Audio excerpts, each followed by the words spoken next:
21절 누가복음 21장입니다. 우리 보실 때 말씀 성경책 가지고 이렇게 보시면 좋겠습니다. 예수께서 눈을 들어 부자들이 헌금함에 헌금 넣는 것을 보시고 또 어떤 가난한 과부가 2렙돈 넣는 것을 보시고 이르시되 내가 참으로 너희에게 말하노니 이 가난한 과부가 다른 모든 사람보다 많이 넣었도다. 저들은 그 풍족한 중에서 헌금을 넣었거니와 이 과부는 그 가난한 중에서 자기가 가지고 있는 생활비 전부를 넣느니라 하십니다. 헌금에 대한 말씀이네요. 우리 가난한 분들이 헌금하기가 더 쉽죠. 헌금을 통해서 은혜를 더 많이 쉽게 받을 수 있습니다. 부자님들보다, 돈이 많으신 분보다요. 헌금은 뭐 얼마를 드려야 된다, 10분의 1, 11조를 드려야 된다보다 헌금은 드려서 우리가 자신이 좀 아픈, 생활이 좀 불편해지는, 생활이 불편을 감내해야 되는, 헌금 드리기 때문에 내가 무엇을 못하는 것이 있는 게 그 헌금의 뭐라 그럴까요? 내가 재물을 의지하지 않고 우리 하나님을 의지합니다. 이 재물 하나님 주신 겁니다 라고 이렇게 드리는 거니까 이 편하게 드리면 하나님 주신 겁니다 라는 것에 대한 그 고백과 감사가, 은혜가 잘 없죠. 은혜 체감의 법칙이 이 헌금에도 적용됩니다. 한계형 체감의 법칙인 거죠. 은혜 체감의 법칙이라는 게 있는데 우리가 한계형 체감의 법칙은 처음에는 100불 가지고 만족하다가 좀 지나면 100불 가지고 만족이 안 돼요. 500불이 돼야 또 만족이 됩니다. 그게 1000불이 되고 10,000불이 되어지는 거죠. 가난한 분들은 100불도 우와 감사하고 큰 돈인데, 많으신 분들은 100불은 별로 돈으로도 잘 가치로 있게 잘 보여지지가 않죠. 우리 은혜 체감의 법칙에서도 100불을 들여서 내한테 좀 불편이 있는 이 과부가 2렙돈이 예를 들어서 우리 100불이면 혹은 뭐 50불이면 그것 때문에 내가 불편해지는 것이 내가 드리는 헌금인 거죠. 우리가 또 재정이 넉넉하신 분들은 100불 헌금은 뭐 전혀 내 생활에 전혀 아무런 부담이 안 되는 분들도 있을 수 있습니다. 근데 그 100불을 들여서 헌금 드렸음에 그 은혜를 잘 느끼기가 어렵죠. 있어도 그만 없어도 그만은 100불이면. 100불이 내한테 귀중한 사람은 그게 드렸을 때 헌금의 은혜가 있는 거죠. 그래서 가난한 분이 헌금을 통해서 은혜를 누리기가, 하나님의 은혜를, 하나님의 감사를 표현하기가 더 쉽습니다. 그런 면에서 재물이 많으신 분들은 더 신앙생활 하기가 더 쉽지가 않아요. 더 하나님께 나아가야 되고 그런 거죠. 그래서 가난한 분들은 100불 드렸어도 하나님 제가 이렇게 드립니다 라고 되지만 재정이 많으신 분들은 한 1000불 정도를 이렇게 드릴 때 아주 부자이신 분은 10,000불 정도 이렇게 헌금을 드릴 때 내가 참 이게 이런 사업 이거 해야 되는데 라는 이런 마음으로 드릴 수가 있습니다. 그렇기 때문에 헌금하기가 참 더 쉽지가 않죠. 물론 소비 수준이 또 생활의 그 스탠다드가 좀 사람마다 다르고 높은 스탠다드가 결코 나쁜 것은 아니죠.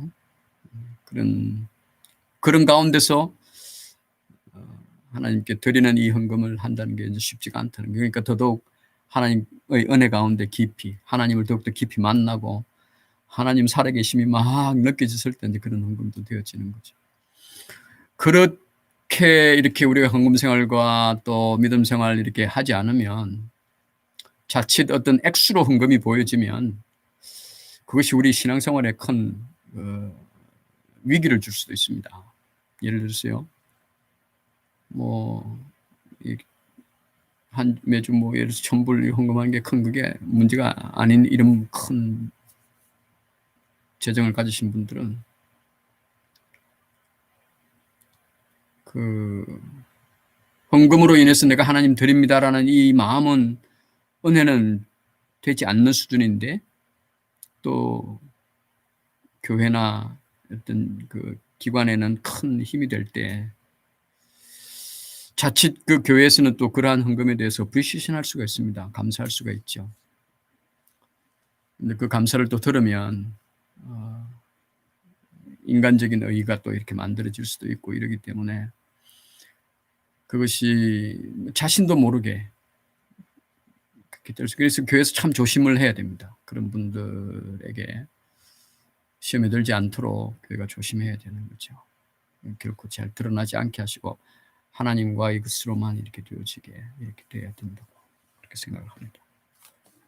헌금을 통해서 우리가 조금 아픈 것이 헌금이다, 그런 말씀을 드려보네요. 5절, 어떤 사람들이 성전을 가리켜 아름다운 돌과 헌물로 꾸민 것을 말하며 예수께서 이르시되 너희 보는 이것들이 날이 이르면 돌 하나도 돌 위에 남지 않고 다 무너뜨려지리라. 그들이 물어 이르되 선생님이요, 그러면 어때 이런 일이 있겠사오며 이런 일이 일어나리라 할 때 무슨 징조가 있사오리이까. 이르시되 미혹을 받지 않도록 주의하라. 많은 사람이 내 이름으로 와서 이르되 내가 그라 하며 때가 가까이 왔다 하겠으나 그들을 따르지 말라. 난리와 소요의 소문을 들을 때 두려워하지 말라. 이 일이 먼저 있어야 하되 끝은 곧 되지 아니하리라. 우리 앞으로 일어날 일들에 대해서, 또 마지막 때를 대해서 이렇게 말씀합니다. 앞부분은 우리 AD 70년 예수님 승천하시고 한 30여 년 후에 예루살렘 성전이 무너질 것을 이렇게 말씀하신 것으로도 또 이렇게 읽어집니다. 그 이후에 미혹받지 않도록 주의하라. 많은 사람이 내 이름으로 와서 이르되 내가 그라하여 내가 왔다 하겠으나 그들 따르지 말라. 초대교회 때도 그런 사람들이, 오늘날에도 또 그런 사람들이 있죠. 그런데 우리가 주신 말씀에만 우리 깊이 들어있으면 그런 분별이 됩니다. 난리 소요가 나도 두려워하지 말라. 이 일이 있어야 하되 끝은 곧 되지 않느니라. 그런 일들이 있어도 끝은 우리 하나님만 아시는, 그 끝은 하나님이 때에 곧 되지 아니한 그때가, 그리고 곧신 그때가 언제인지는 하나님만이 아시는 거죠. 환란의 징조 10절입니다. 또 이르시되 민족의 민족을, 나라가 나라를 대적하여 일어나겠고 곳곳에 큰 지진과 기근과 전염병이 있겠고 또 무서운 일과 하늘로부터 큰 징조들이 있으리라. 이 모든 일 전에 내 이름으로 말미암아 너희에게 손을 대어 박해하며 회당과 옥에 넘겨주며 임금들과 집권자들 앞에 끌어가려니와 이 일이 도리어 너희에게 증거가 되리라. 실제로 이 말씀을 들은 분들이 살아낸 그 박해, 통과한 그 박해, 그 증거가 되리라. 그들이 증인이 되었습니다. 많은 분들이, 사도들뿐만 아니라 우리 초대교회에 이름 없는 많은 주의 성도들이 그런 박해를, 그들이 증거가 되었습니다. 그들의 삶이, 또 그들의 죽음이, 그들의 그 생활이 증거가 되리라 그랬죠. 그러므로 너희는 변명할 것을 미리 궁리하지 않도록 명심하라. 여기서 명심하라라고 합니다. 궁리하지 않도록 해라 정도가 아니라 명심해래요. 그런데 잡혀가서 우리도 앞으로 이제 그런 일이 납니다. 이미 나고 있습니다. 미국에서 동성애 관련 설교하면 법적으로 어떻게 한다 이런 얘기도 있고, 그러니까. 근데 변명할 건 미리 궁리하지 않도록 명심하라. 궁리하지 않도록 명심하라는 것은 어떤 그 법적인 논리로 이렇게 하지 말고 우리 하나님 안에 든든히 있는 그것만 있으면 그 상황에 맞는 대로 내가 너희의 모든 대적이 능히 대항하거나 변박할 수 없는 구변과 지혜를 너희에게 주리라. 하나님의 말씀이에요. 우리 주님의 말씀이에요. 부활하신 주님, 승천하신 주님의 말씀입니다. 그러니까 앞으로 점점 믿는 사람들의 믿는 환경이 어려워지는 그런 박해, 또 법적으로 사회문화적으로 이런 일이 오는 것을 우리가 그거 염려할 거 아니라고 저는 생각을 합니다. 그거 막으려고 막 애를 쓸 건 아니라고 그런 거죠. 그렇다고 그걸 방치하라는 것은 아니지만 그것은 단순히 우리의 믿음뿐만 아니라 이 사회가 건전하고 바르게 되기 위해서 성경에 준한 바른 것을 바른 대로 이 사회가 이렇게 되어지도록 우리가 애를 써야죠. 그러나 그것을 뭐 감옥 간다, 잡힌다, 뭐 그런 것을 두려워해서 그런 것을 막으려고 했던 건 아닌 거지. 그게 옳지 않기 때문에 막는 거지. 두려워서 그러는 건 아니죠. 그런 일이 생기면 변박할 수 없는 구변과 지혜를 우리에게 주신다고 합니다. 심지어 부모와 형제와 친척과 벗이 너희를 넘겨주어 너희 중의 몇을 죽이게 하겠고 또 너희가 내 이름으로 말미암아 모든 사람에게 미움을 받을 것이나 너희 머리털 하나도 상하지 아니하리라. 너희의 인내로 너희 영혼을 얻으리라. 와, 여기서 이 영혼을 또 다른 버전으로는 ESV는 그래 되어 있네요. You will gain your lives. 목숨을, 생명을 얻으리라. 너희 인내로 너희 생명을 얻으리라. 영혼을 얻으리라. 우리의 믿음을 지키는데 우리의 생명을 지키는데 인내가 필요하다는 거죠. 인내. 인내는 복음의 소망이 있으면 우리 인내할 수 있습니다. 20절 너희가 예루살렘 이 군대들에게 에워싸이는 것을 보거든 그 멸망에 가까운 줄 알라. 그때 유대에 있는 자들은 산으로 도망갈 것이며 성내에 있는 자들은 나갈 것이며 촌에 있는 자들은 그리로 들어가지 말지어다. 이 날들은 기록된 모든 것을 이루는 징벌의 날이니라. 아직 오지 않은 징벌의 날입니다. 그 날에는 아이 벤 자들과 젖먹이는 자들에게 화 있으리니 이는 땅에 큰 환난과 이 백성에게 진노가 있겠음이로다. 그들이 칼날에 죽임을 당하며 모든 이방에 사로잡혀 가겠고 예루살렘은 이방인의 때가 차기까지 이방인들에게 밟히리라. 말씀하신 게 AD 30년경이었습니다. 30년. 1920년, 28년 정도가 지나서 그죠? 예루살렘이 다시 회복이 됩니다. 그죠? 그 당시 또 이렇게 예루살렘이 여러 지역으로 나뉘어졌어요. 여러 민족이 이렇게 하다가 지금 점점 6.1 전쟁으로 또 예루살렘이 이스라엘이 또 이렇게 했게 됐고 앞으로 점점 예루살렘이 완전한 될 때까지 그러니까 이방인의 때가 차기까지 이방인들의 발표를 아직은 여전히 좀 예루살렘이 밟혀지고 있는 상황입니다만은 아직 좀 남아 있습니다만은 점점 때가 가까우고 있는 거죠. 1월 성신에는 징조가 있겠고 땅에서는 민족들이 바다와 파도의 성난 소리로 인하여 혼란 중에 공고하리라. 1월 성신에 징조가 이상한 징조가 있습니다. 땅에서는 민족들이 바다와 파도의 성난 소리, 바다와 파도의 성난 소리가 뭘까? 쓰나미 같은 건가? 뭐 생각을 해봤는데요. 그런 소리로 인하여 혼란한 중에 공고하리라. 그러죠.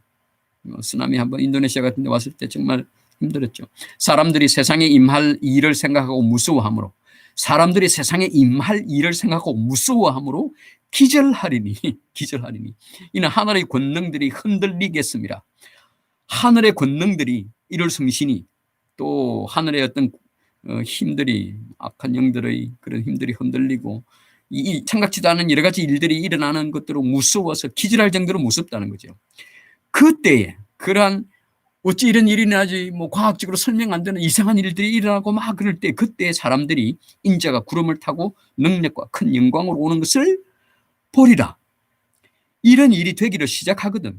이제 그런 난리 사변이 나고 혼란이 있고 지금처럼 간헐적으로 있는 게 아니라 그냥 동시다발적으로 여러 곳에서 일어나고 이런 일이 되기를 시작하거든. 일어나 머리를 들라. 겁내서 무서워서 기절하고 하지 말고 무서워서 기절하지 말고 너희들은 일어나 머리를 들고 들라. 너희 속량이 가까웠느니라 하시더라. 변고가 일어나면 우리는 하나님의 하나님 되심과 예수님의 구속의 되심을 우리가 믿고 그 믿음의 근거에서 사는 우리는 그런 일들이 일어나면 드디어 주님 오시는군요 라고 우리는 고백하는 우리입니다. 머리를 들고요. 이제 그 구원이 온 구원이 이제 이루어지는군요 라고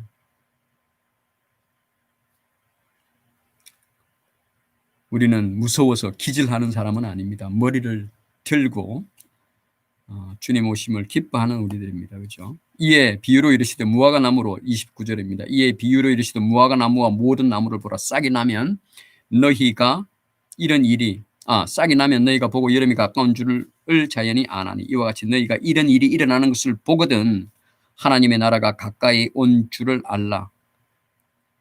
나무의 어떤 변화를 보고 시절, 계절을 알듯이 이런 일을 보면 하나님 나라 가까운 줄을 알라. 내가 진실로 너희에게 이르노니 말하노니 이 세대가 지나가기 전에 모든 일이 다 이루어지리라.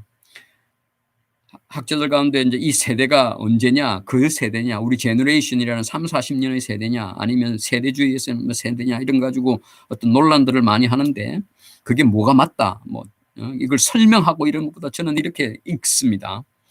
이 세대가 지나가기 전에 저는, 주님 다시 오시는 그 일, 조금 전에 일어난 어떤 병고가 일어나고 또 구름 타고 오시는 그 주님 오시기 전에 일어나는 이 일들, 그 오시기 전의 세대가 저는 세대라고 그렇게 읽어요. 그 세대가 언제니까 언제 주님 오실 거기 때문에 그렇게 우리는 그렇게 읽을 이유가 없는 거죠. 이 세대가 지나가기 전에, 그러니까 이 글을 500년 전에 읽으신 분들은 그 세대가 지나가기 전에 이런 일들이 다 이루어지리라. 그런데 그 일이 안 이루어졌으면 실제로 그 돌아가신 분들에게는 그 일이 일어난 거예요. 주님 오신 것과 동일한 그 일이 일어나는 거죠. 저도 마찬가지고요. 제가 부르시는 그 날 전에 이런 병고가 일어나고 하는 일이 일어나지 않으면 그 주님 오신 날, 제가 육신을 벗는 날이 주님이 오신 날이죠. 저는 육신은 없지만 영으로 주님을 뵙게 되니까 말이죠. 33절 오늘 제가 읽으면서 가장 마음에 이렇게, 오늘 읽을 때 이렇게 깨달음을, 전에는 여러분 읽었는데 오늘 그런, 천지는 없어지겠으나 내 말은 없어지지 아니하리라. 오늘 이 말씀에 큰 제 믿음을 고백하는 말씀이 됐습니다. 천지는 없어지겠으나 내 말은 없어지지 아니하리라. 전에는 이게 뭐지? 그렇죠 하고 넘어갔는데 오늘은 제가 분명하게 제 신앙으로 이렇게 제 믿음으로 고백이 됩니다. 여러분, 제가 질문해 볼게요. 천지는 없어지겠으나 내 말은 없어지지 아니하리라. 이거 누가 할 수 있는 말일까요? 이 말을 할 수 있는 사람이 있을까요?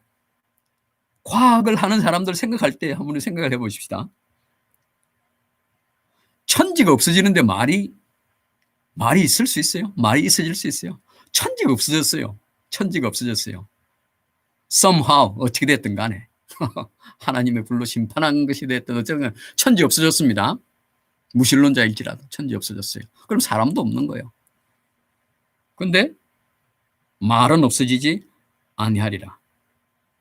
물론 이 말이, 그 사람이 과거에 해난 말이 어떤 기억에 남은 의미가 없습니다. 아무것도 없어졌는데, 천지가 없어졌는데 그 옛날 말이 어떤 뭐 했다는 거 과거에 있던 그걸 기억해 줄 사람이 없는데 그 말이 옛날에 그런 말을 했다는 게 이게 무슨 의미가 있죠? 아무런 의미가 없어요. 누가 이런 말을 할 수 있겠어요? 어떤 신이, 어떤 종교가, 어떤 사람이 천지는 없어지겠으나 내 말은 없어지지 아니하리라. 이 말을 할 수 있는 분은 오로지 창조주만이 할 수 있습니다.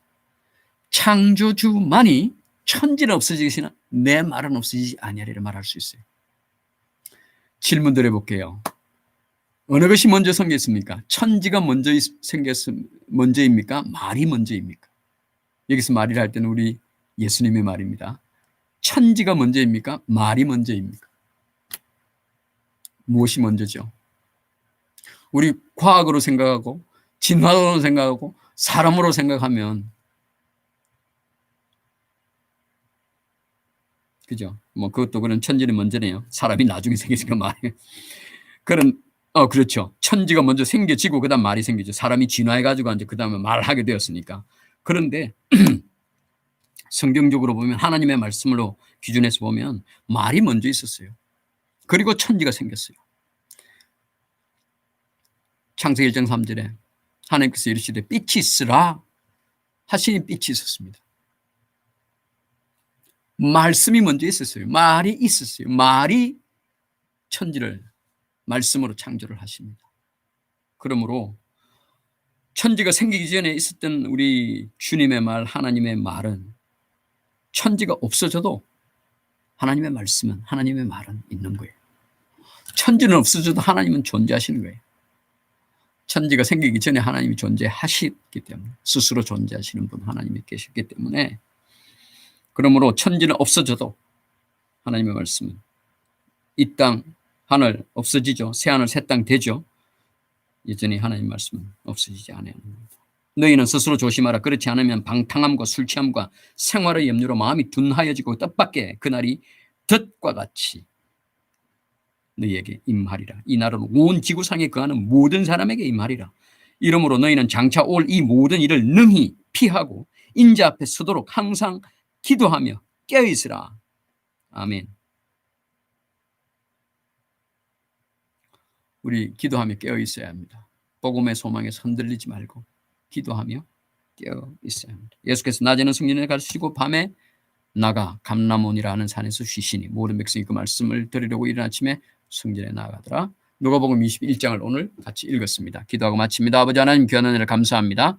오늘도 새 하루, 새 날, 새 생명 주셔서 감사합니다. 새 생명 시작, 새 하루를 시작하면서 생명이신 말씀으로 또 하루를 시작하게 하심을 주여 감사합니다.